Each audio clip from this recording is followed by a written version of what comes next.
That car had dropped back before the pit stop. I think the time lost was on track rather than in the pit. So by 1/10 of a second, the BMW stopped better than the Ferraris. You're on board here with Sven Muller, who is determined to try to find a way past Konsta Lapalainen on the exit. Sven Muller up the inside into turn 6. At home decide who was at fault, but expect a penalty for the 93 Eddie Chief. Punches at lunchtime, and that's what at the moment Engster's trying to do on Gachet. Round the outside at 8 here doesn't normally work. He's going to then try and get the cutback. Gachet parks it well as he stopped the run. I think he has just, Engster is trying to look to the inside. He's going to have to tuck in. Martin Comtu in 5th place now, tried to send it round the outside. It didn't work. He went hard and it didn't go. Was the bodywork off Rivera? Was it off Farfus? We don't know. Farfus was pretty robust with his defence. I don't know where he wanted Rivera to go. That will of course be reviewed, but Guven now has got past, and now Engel has passed the McLaren as well. Maybe some pace in that Winward Mercedes as he uses a look. Really defensive. Marciello breathing down his neck, tries one side, tries the other. The outside line at turn 8, last of the late breakers.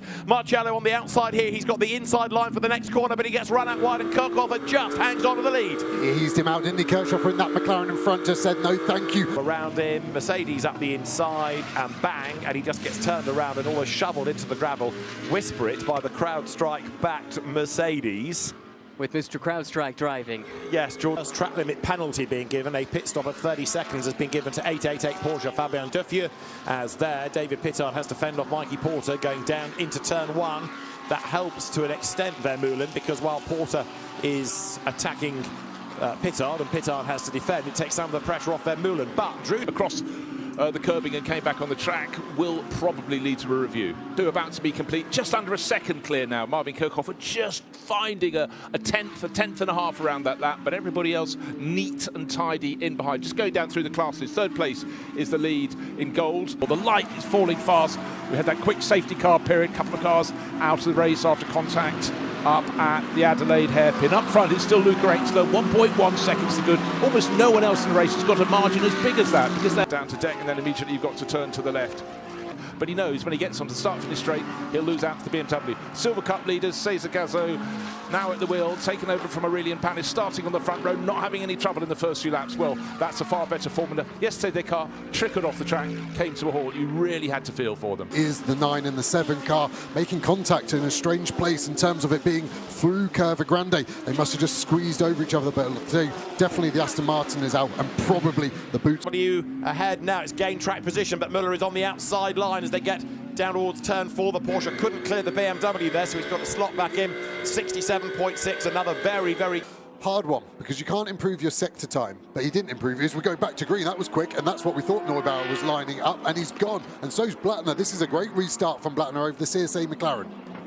Yeah, the CSA McLaren not looking particularly hooked up. You said the Ferrari was getting busy. He's already picked off the Aston Martin of Jamie Day, and now Dustin Blattner as well. In some ways, he's slicing surface, and this today it's been absolutely phenomenal. And then suddenly we've got contact between Cesar Gazzo, silver class leader. He's just taken out Alessandro Pierguini. He's about to lose a position to the Aston Martin. It's the 52 car. Before the start line there, and he looks like he's struggling. Stoltz behind, and an Audi to the inside. That's defending from Van der Linde. Vermeulen down the inside. Good move on the 111 McLaren. Gets ahead of Simon Gachet and goes 10. Kirchhofer who leads. Gounon goes 2nd. Side by side for 3rd. Abril round the outside of Gertz with Engel in 5th.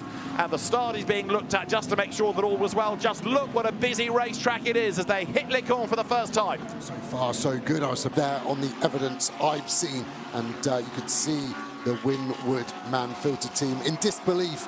But I feel Mara Engel probably knows deep down, not that he would admit to us, that was the right decision from race control. Well, she loses all momentum up the hill, but Kirchhofer has plenty of momentum and a bit of a move coming inside.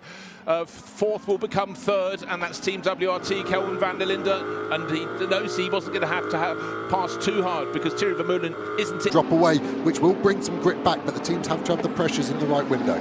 As we see Fleming get down the inside of Neubauer. Fleming is the man on the move. Gain, but not as many as he needed to. As we get this drone shot now, side-to-side contact for 8th place at the moment. That's between Alex Acker and Max Jensen. Very clean opening sector thus far. Certainly was. So were yellow sectors as someone somewhere has left a car on the grass. Up the VSR, Lamborghini Pereira and maybe D. McDonald's safety car is out. I just feel they maybe weren't over their grid boxes, and we have seen Neil Vicic very hot on giving penalties. So let's just keep an eye potentially on our 4th and 5th place cars. Nielsen and Engelhardt there just pushing too hard. The car having a snap of oversteer as it's launched itself over the curb. I'd imagine when it's landed, it's compressed the tyre, the suspension, and then it's just let go and high-sided him. The full course yellow. He's ending on short notice now, and look at Dennis Marshall on his toes, much better than Rovera. Had a go on the outside line. Position over championship rival Cesar Gazot, that's tightest. But for Marshall and Booth running 1st and 2nd, here they are, the Ferrari ahead of the Porsche. They can see precisely where they are. They didn't have to have the ramification of where everyone else is sitting. Right, as it stands, prediction in the gold class, came here with a small advantage. Chris, will he be able to make the move stick? No, the outside is pushed very wide indeed, and Jesse Krohn won't be welcome on the outside. Wow. So let's try the inside. What a great move, a little bit of contact there, a little bit of bodywork going up, but that could be the move of the race. Well, let's wait and see.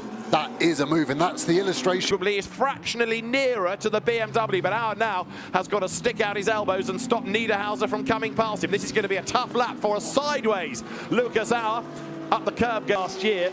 Has he been helped here? He's a little bit offline. Definitely, wow. Definitely helped. Tim Sandler was the Mercedes driver behind him. Yeah, that's going to go down badly in race control, isn't it? I mean, it was so very, very close. Anything that the Aston Martin did would be very difficult. Far so good, and we're clean. Except the Verstappen Aston was really sideways. Vermeulen got it all crossed up. I think he found all the marbles on the outside of the road. We're not that clean. Ralph Boehner's gone around. And there, look, number 42 BMW, the Silver Cup Championship leading car is delayed as well. 9, and that's Alex Sarko, who's had an awful weekend so far. Didn't even get to race yesterday. His car was taken out early on, but having a really good scrap. But unfortunately, as he was fighting, he's lost position. The Ferrari going around. And for Adelaide on the first lap was Marcus Siebert, who'd been in class pole. And in fact, he's had even more problems this time. He's gone way too deep into Adelaide. He's just lost about 4 more positions. But up to the lead in the Silver Cup class is Kobe Powells. It's going well. He's showing with Jesse. Maro Enkel gained 3. He had gained about 6, gave about 4 of them back and picked off another one. But importantly for the Grasser Racing team, they started on pole, they maintained it. And how about that? That was alive. He's on the inside now. I think he's going to run Vermeulen up to the inside. He was fair with him. Vermeulen cuts the inside, then boxes him out. All hard and fair racing so far. James Kell eased out wide. He lost drive out of the first chicane, which has ultimately lost him 3 positions. And he's got the job done, has he? Well, he sort of roughs up Lappalainen, but yeah, Muller goes through.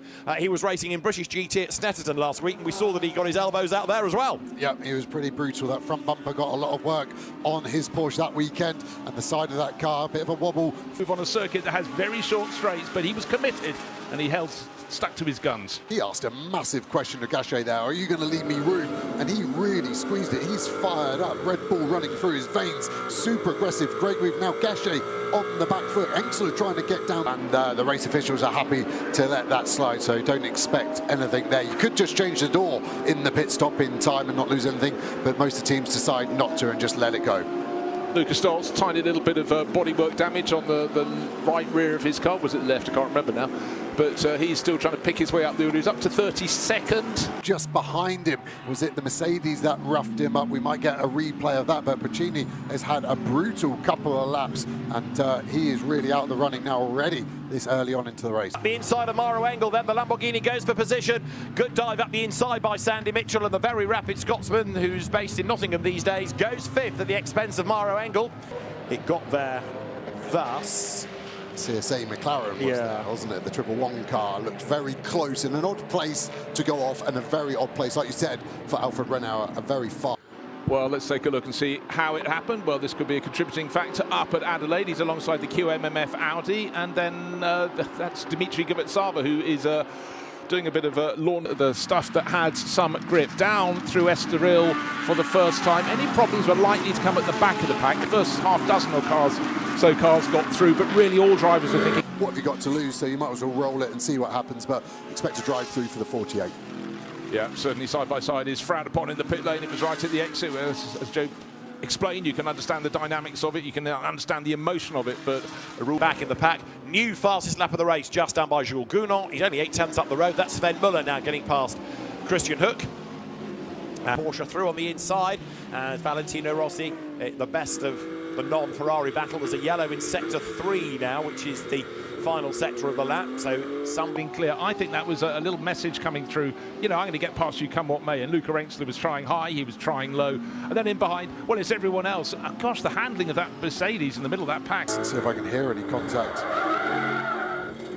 I feel like he lost that himself, but that would be a very strange thing to happen there. So, like I said, that turquoise to making contact. The Nordic Mercedes, repaired after a quali crash, gets through, and then another sideways car, and Antares now has nowhere to go. And when you see that impact, you realise how much damage has been done to the Lamborghini as well. This is where it's going to kick off, and that's the natural filter into 2, into 3. There's a car on the inside there as well, and there's just so much to dissect. And now look at that, Concertina up. Wow! Seem to be intact. That's good news. Yeah, I think he's got to give that position back for Mullen. They were alongside, but the corner was going to be Van der Linde's if they ran side by side at that point. I'm surprised Mullen didn't defend. So important for the championship, how close they are. Any point, a single point makes a big difference. Is Fleming trying to go round the outside of Neubauer in the background. Neubauer and the car after an accident, but I also have sympathy because this is their moment coming up. Who is going to get the pit stop right? It's going to be in, out, as within. Porsche out of harm's way. We're back racing again, and of course, depending on where you are around the racetrack, you can get back to full noise quicker than others. If you're, for example, here,